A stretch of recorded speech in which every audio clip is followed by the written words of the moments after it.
Welcome to the Everlasting Stories podcast, presented by Semper Serpent Books in Minneapolis, Minnesota. I'm your host, Michael Strand, managing editor. In this brand new podcast, we will be reading pulp fiction short stories from the Everlasting Stories archive at patreon.com/SickSemperSerpent. If you like what you hear, at Patreon, you can gain access to this story and the entire written archive by becoming a patron of Semper Serpent at the $1 a month level. If you would like early access to future episodes of this podcast, simply sign up at the $3 a month level and you can hear the stories weeks before anyone else. In the Everlasting Stories archive, you'll find fun, progressive shorts from science fiction and mystery to fantasy and steampunk. In other words, modern pulp fiction. If you love stories and you want to hear more, please consider becoming a patron and supporting this podcast. It really helps us out. Okay, you're here for stories, so let's get down to it. Tonight's story is titled Rebirth, and is the first entry in the science fiction novella Titan Station. It was written by me and is about a young man who awakens from hypersleep on a destroyed and desolate space station orbiting Mars. I won't give too much of a preamble to this one, so you can savor the mystery. Just sit back and let my voice do all the work. So, let's begin. Here is Titan Station, Part 1, Rebirth, by Michael Strand. Ben awoke in fluid, his face obscured by a mask. Wires and tubes fed into his veins. The space around him felt small and constrained. He tried to move his arms, but he felt as though he were surrounded by wet concrete. Then he heard a gurgling sound, so loud he flinched, crushing tight his already closed eyes. He would have covered his ears had he been able to move. Thick fluid drained from around his naked body. With a painful crash, he fell limp to the floor of his pod. Face smashed against the polyglass tank. Wires and tubes painfully snaked out of his veins and retracted into the unit. The front panel opened, sliding against his jaw and cheek until he fell forward. With a satisfying gulp, he tore away the breath mask, its umbilical sliding out from within his lungs and up into the innards of the machine. Ben lurched onto the metal decking, shivering and naked. He didn't know how long he lay in front of his stasis pod coughing, and the coughing was the worst. He could deal with being freezing and emaciated, but he couldn't stand the heaving. Slime covered his entire body. He shook and couldn't stop. The objects in his darkened room seemed like shadows, so blurred were his eyes. No matter how hard he tried, he couldn't focus. After a long time, he could breathe normally again, though the air felt thin in addition to being cold. He hauled himself across the small chamber and fumbled with a drawer marked medical, which he knew contained a variety of pharmaceuticals necessary for reversing the deleterious effects of hypersleep. One after another, he held the tiny bottles close to his face to read the agonizingly tiny print. Finally, he found what he was looking for. He loaded the inocugun with a small vial and injected it into his thigh. Immediately, an unbearable fire filled his whole body. Ben's muscles twitched and seized. In a fit, he fell onto his back and shook uncontrollably, trying desperately not to choke or knock himself out. His eyes rolled back into his head, and a guttural yell issued from his mouth. He could hardly believe it was his own voice making the sound. After a moment, the fit passed. In its place, he felt a sudden relief. His muscles stopped shaking and his gut stopped churning. Usually, An instant dose of all the electrolytes, endorphins, and other biochemicals needed to keep a human in comfortable homeostasis following hypersleep felt pretty damn good. But if you've been in hypersleep for a long period, the treatment was not only unpleasant, but also necessary to save your life. That is, if it doesn't kill you outright. Within perhaps an hour, he felt well enough to fully open his eyes and look around the room. On the far side, he found a single shower, big enough for one. He sat at the bottom of the unit, head bowed beneath the cascade, each drop of falling water like a bead of lead against his weakened body. The half-dried bio-slime sloughed off, and Ben's mind began to clear. Man, he thought, how long was I out?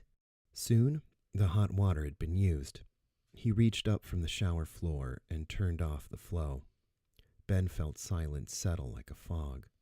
He was alone, really alone. Emergency power worked in his section of the habitat ring. He could breathe the air. These were good things. Titan Station generated artificial gravity by being built in a series of massive rotating rings. The habitat ring still had gravity, another good sign. Slowly, he pieced things together. He remembered his name, Benjamin Scholl. He remembered he had traveled to Mars for an important conference. He could not remember more. He had been in stasis, but he didn't remember going into stasis. Plus, why the hell would he be in stasis while still on station? He began to shake again, his teeth chattering. Near the shower stall, he found a bunk built into the wall. He climbed into bed without drying off and pulled over him a thin, metallic emergency blanket. Soon, sleep, real sleep, came within moments. You'd think I want to be awake after sleeping so long, he thought, as the veil of heaviness overtook his half-functioning brain. But it isn't really sleep unless you dream. He never dreamed in the pods. No one did.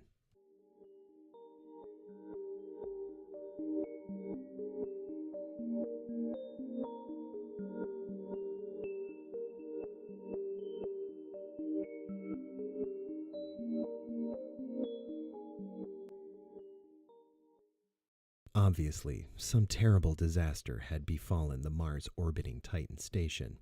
Ben wanted to find out what was going on, but he couldn't. The damn computer wouldn't tell him. Ben hated computers, and computers hated Ben. That's how it had always been. Several times he tried to raise communications with the outside, but it was a no-go. The only thing he could access was an indefinitely repeating emergency message. Warning. Do not leave your room under any circumstances. Ben certainly did not leave his room out of terror for what he'd find outside his safe little world. Some 10,000 people occupied Titan Station, children and families, while thousands more visited as tourists, merchants, or travelers every day. Now he feared it might only be him. Beyond being trapped, alone, in a tiny room, on a deserted space station 100 million miles from anybody, Ben felt relatively comfortable. The habitat bay had everything he needed. Food, heat, air, gravity, water, medicine, blankets, clothes, an exercise station, and an infinite digital library. Ben waited about 8 days. Maybe it was 10. He couldn't tell the passage of time. Without main power, he couldn't open any of the blast shutters over the windows to see the rotation of Mars below. He felt the distinct sensation of being trapped, as though he were the final meal of a slain giant. One thing he didn't have was an accurate idea of the date. The computer had been inactive for an unknown period of time, but something had awakened him. Ben looked into the mirror at the shower station. He was once chubby, but now his face had grown gaunt, and his brown eyes sunken. His flesh hung from his bones, and he counted each of his ribs. He smoothed his dark hair and looked closely at his pallid complexion. His usually shining dark skin looked shallow and ashen. Would have taken a long time in the stasis pod, decades, to cause this much degradation to his physique. Seriously, he thought. How freaking long was I out?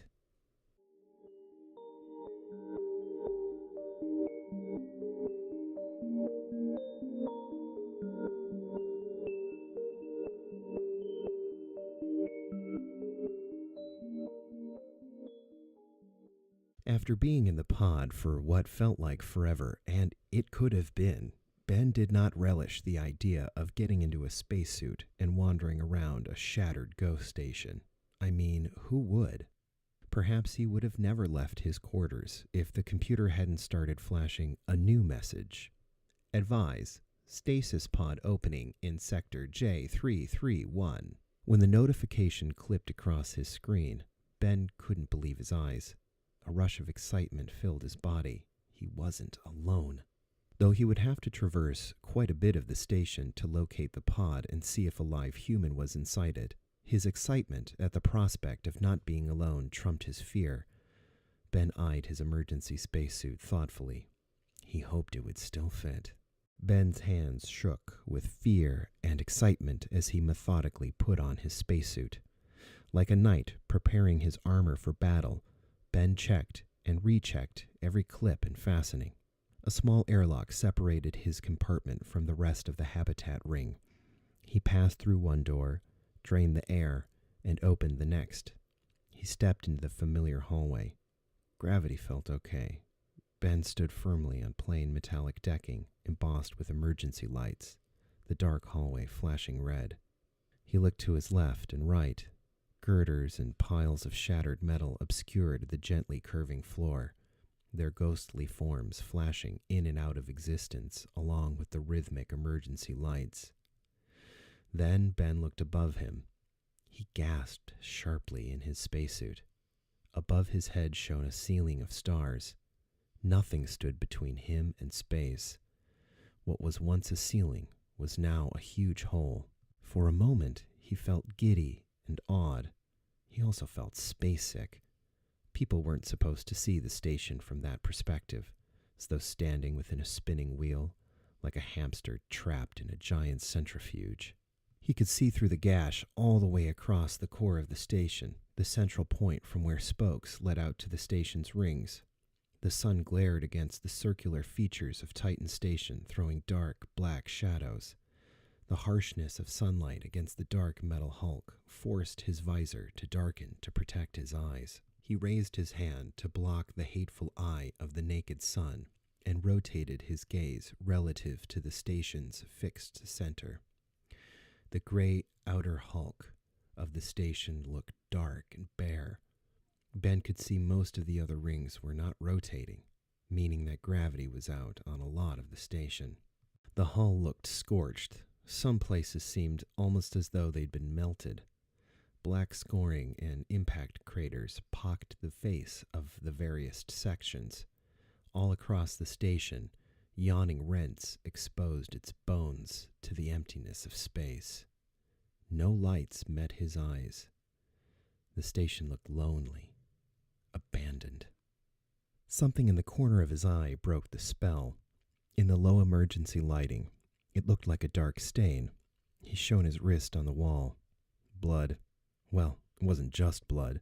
More like blood and brains and some organ bits and a hint of aerosolized ichor. Decompression. Really violent decompression. Looks like some unlucky bastard had popped before being blown into space. Ben suddenly felt deeply grateful for his spacesuit.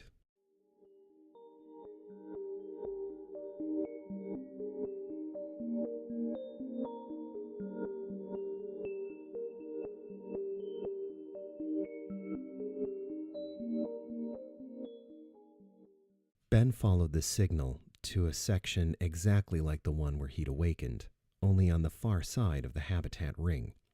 He pressed the emergency enter button and traversed the airlock. Inside, the darkness of the room pressed in on Ben's consciousness like a heavy black veil. He scanned the room with his wrist light and fumbled to activate the switches. Low blue lights winked into existence around the base of the floor.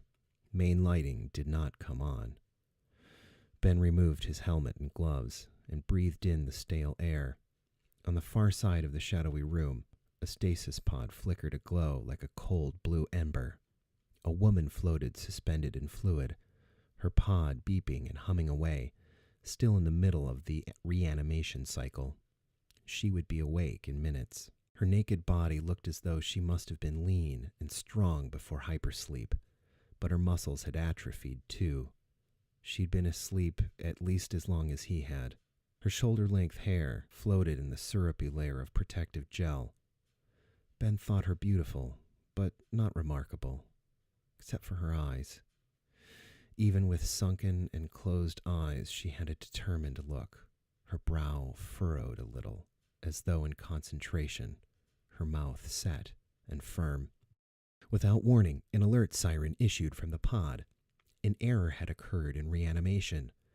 The pod wires prematurely retracted from her veins, including her face mask, which sent her swirling through the still full hyperpod. Ben panicked and started furiously hitting buttons.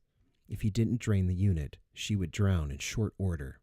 After what felt like a million years, he finally activated the emergency out mechanism, causing gallons of protein-rich goop to cascade across the metal floor. The young woman's body fell forward, and Ben just barely caught her. She immediately started retching and heaving. He recognized the familiar sound of the post-pod cleanse. He cradled the naked, slime-covered woman on the floor as she shook and coughed. She coughed so hard Ben was afraid she'd tear her throat or choke on her own sputum.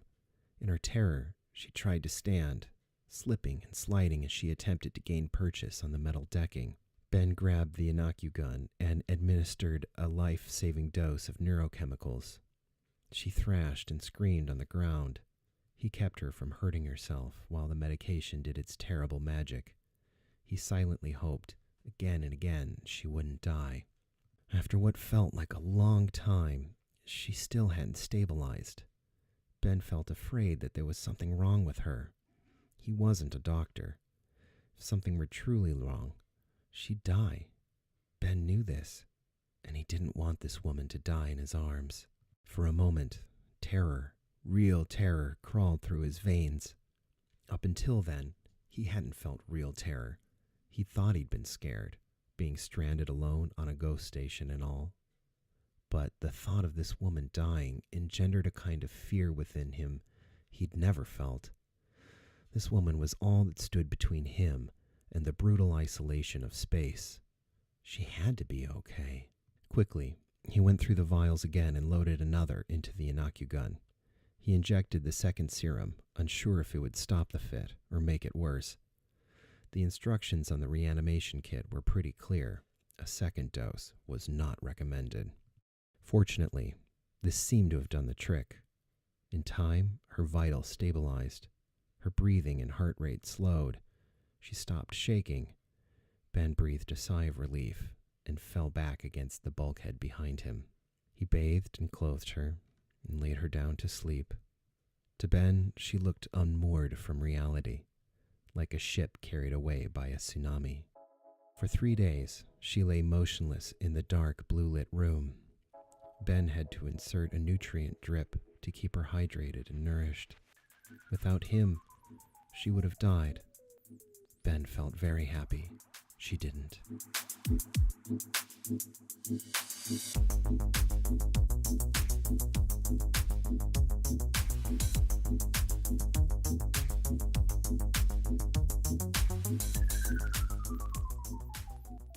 Well, folks, that's it. That's tonight's story. Once again, that was Titan Station Rebirth by me, Michael Strand, published on the Everlasting Stories archive at patreon.com/SemperSerpent. On the next episode, we will be reading from Part 2 of Titan Station, which continues this story. The story you just heard is available now and forever to read at the Everlasting Stories archive at patreon.com/SemperSerpent.